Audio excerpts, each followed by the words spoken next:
Tout ça pour te dire qu'aujourd'hui, j'enregistre la vidéo sur les sorties du label TKO en France. TKO. C'est publié... Oh TKO. Comme Mylène Farmer. TKO. À côté. Non? Ça aurait fait une belle intro quand même. Jingle.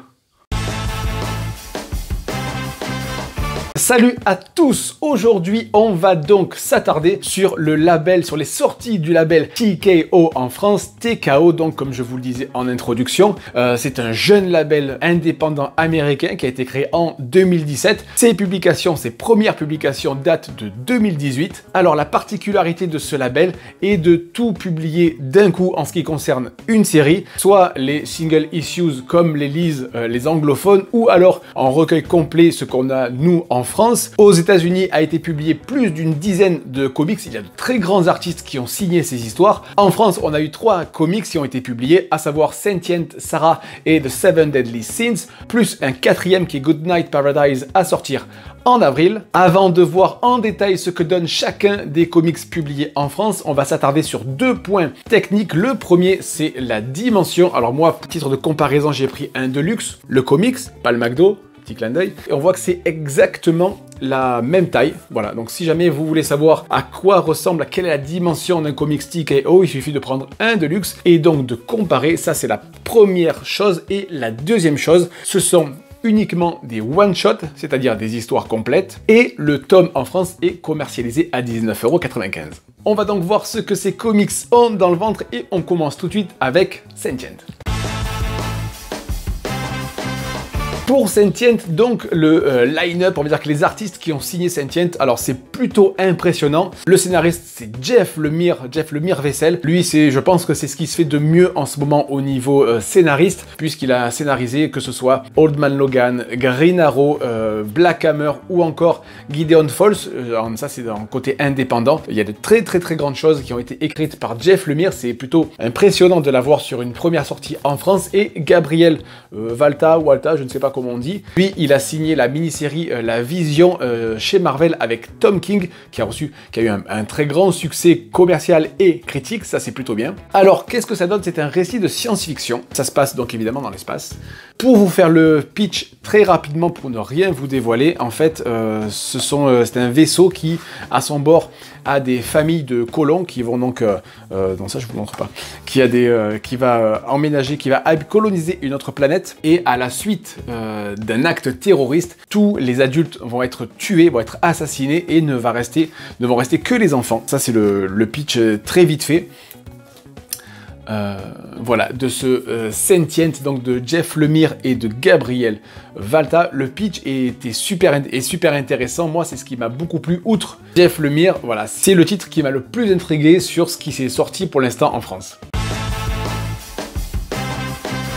Je passe ensuite à Sarah. Là aussi, le duo d'artistes qui a signé ce comics est plutôt impressionnant.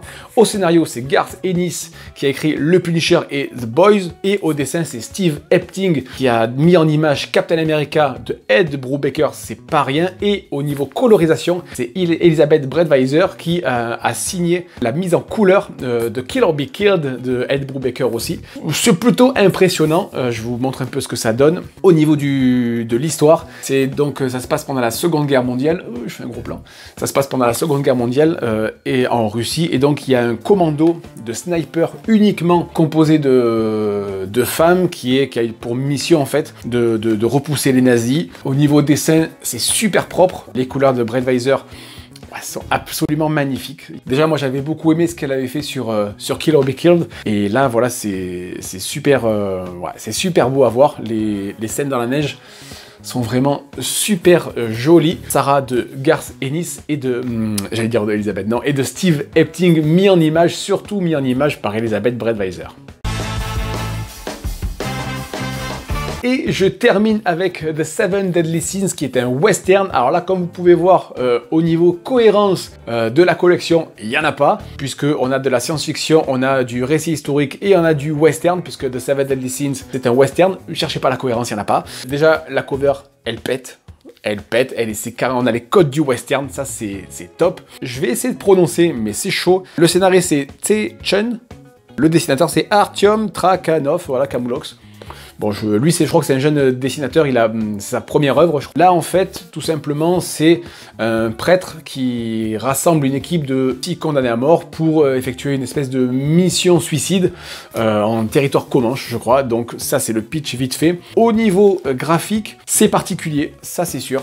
Moi, ça m'a fait penser à Eduardo Risso un petit peu. J'ai peur que le dessin en rebute quelques-uns. Voilà, moi c'est ce que je suis en train de lire ça en ce moment. J'aime bien les dessins qui ont du caractère. Il faut pas non plus que la lisibilité passe à la trappe. C'est un peu le piège avec ces dessins un petit peu qui ont trop de caractère, c'est-à-dire que des fois on peut avoir du mal à lire une case, à lire l'action, à comprendre. Outre la cover qui est magnifique, le dessin, lui, risque, comme je vous dis, je dis pas que c'est le point faible du comics, je dis juste que ça risque d'en rebuter certains pour ce Seven Deadly Sins. Voilà, non, là j'en ai marre, à chaque fois je dis voilà.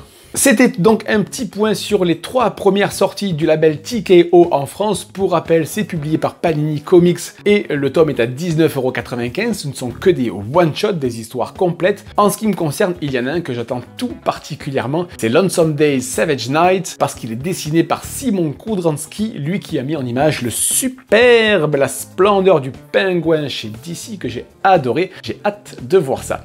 Merci à tous d'avoir regardé cette vidéo. Je vous dis à très bientôt. Ciao. De quoi?